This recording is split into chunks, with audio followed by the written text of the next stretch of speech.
Welcome to the Marketing for Startups podcast. If you're trying to figure out marketing for your startup, then you're in the right place.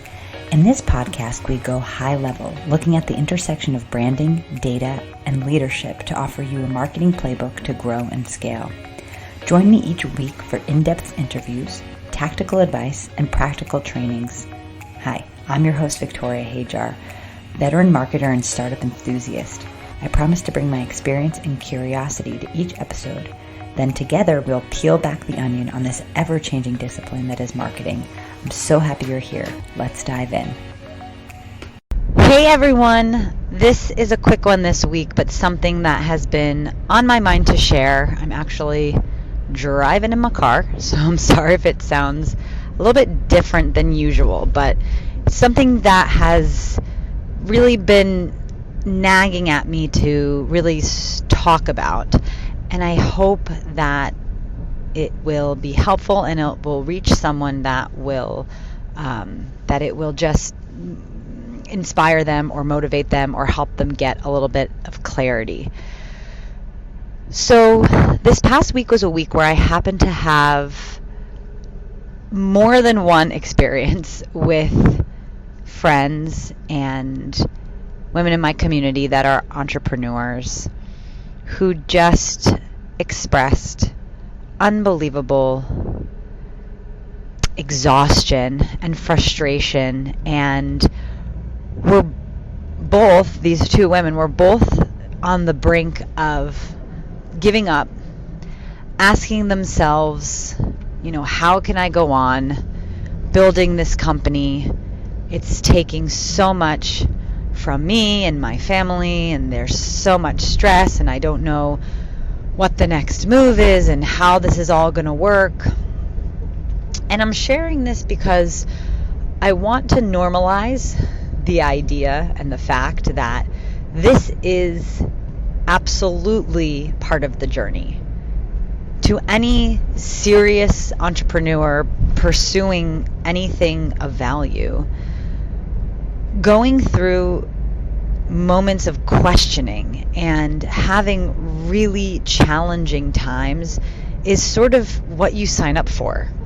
And even myself, I think I came, and again, I'm not a traditional entrepreneur, right? I serve entrepreneurs, but as a consultant, I have my own business, and one that I must, I have a small but mighty team, and one I must constantly be keeping the pipeline full and my clients happy and content like this going. And so there's things to manage. And a couple years ago, before the pandemic, I had a moment of wanting to give up, really trying to go deep to figure out, is it worth it to keep trying to go on my own, or will I seek the comfort of a regular old job? And I can tell you it wasn't a clear, revelation of, yes, I must go on. It was just a very steady, very gradual realization that, pursuing my own dreams is something that I don't want to give up on, and something that I will always be pushing for and pursuing and working on. And I feel really settled in the fact that, yes, I have a dream, I have a vision for my life and for my business and for my impact on the world, and nothing's going to steer me off that course. But that said, there's no reason to be so blinded by that you're become impractical, right? And for me, there was a season where I thought, I need to, find something more steady to supplement the income for the family as this is growing. And a couple years ago, that's exactly what I did. I found other sort of paths that weren't really exactly what I had planned on building as a consultant, but other opportunities that really relieved a lot of the pressure, right? But I never, ever stopped building. And through that time, and now it's been about 2 years, I can see the different levels of clarity that I have gained on my strategy and my vision. And I can see now really clearly how my questioning or insecurity forced me to go in a lot of different directions. And from 2 years ago, I can say with absolute certainty, what I did do was decide on exactly what I wanted to accomplish, what my long-term vision for myself is. I created a roadmap for myself. And the traction that I've gotten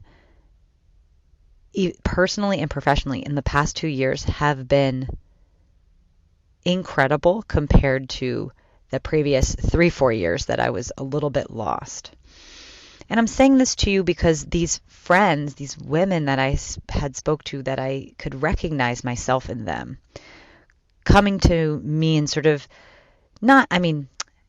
I was not consulting them. This was all as friends, right? And what I told both of them was exactly what I know to be true, is that entrepreneurship or pursuing any big goal is about clarity and consistency.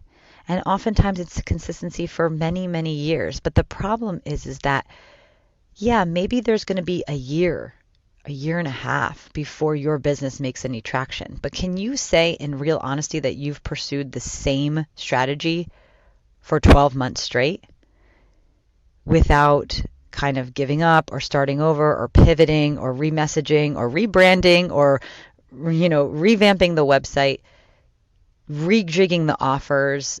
Can you say with total honesty that you've gone with one product or service, with one clear message? Yeah, maybe it's been edited just a little bit, but the essence of it has not changed. Your title, the mission of your company, the values of your company, your big dreams. Has that been a steady vision that you've consistently pursued for an extended period of time? Because for myself and for these friends, the answer was no. And maybe that's insecurity or fear or whatever that causes us to kind of bounce around when we're trying to pursue something really exciting and big. But I know for certain when it comes to sales and marketing, especially now in such a saturated world that we live in with every vertical is saturated, right? And there's going to be the new thing and the shiny thing and the trending thing and the viral thing. But what is steady or what will stand the test of time is just really keeping strong with the same vision, the same message, and just always trying your best and staying on topic, staying on mission, staying on point.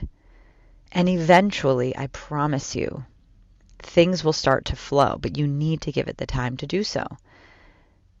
So if you're hearing this and you're thinking, oh, this is definitely me, I would really suggest with starting with your systems. Lay your systems down and let them flow for a long time. Watch them systems and incrementally improve them.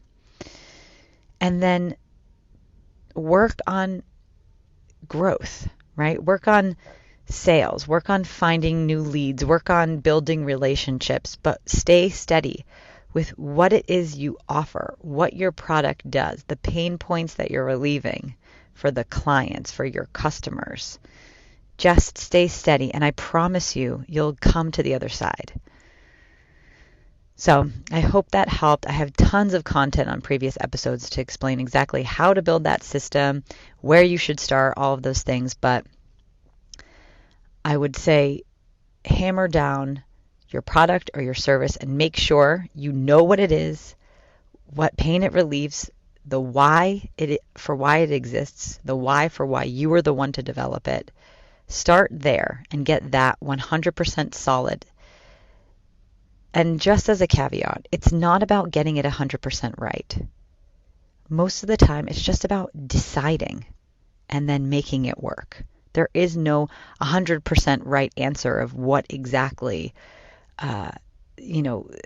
exactly what your product or service should be to service your target client. There's no one size fits all answer. But what I know to be true is just making the decision and commit and be consistent and keep going. I know you can do it because guess what? Most people quit. Most people fail. That's why business is so hard, because it's not easy. So don't think that you're doing it wrong. If you're feeling like it's really hard, it means that you're probably doing it right. Hope that helped. I'm rooting for you. I know you can do it. I'm here if you need me, and I'll see you back here next week. You did it! You made it to the end of the episode. Thanks for sticking around with me and listening all the way to the end. I really appreciate you as an audience member, and I hope that you found this helpful. If you did like this episode, it would mean so much to me if you subscribed, if you rate and review this podcast. It helps other people know that this podcast has something worth saying. It also would be super awesome if you could take a screenshot and share on Instagram and tag me at Ugly Ventures, UGLI Ventures, VENTURES. I am always so appreciative to hear from you, and I hope to see you back here next week on the Marketing for Startups podcast.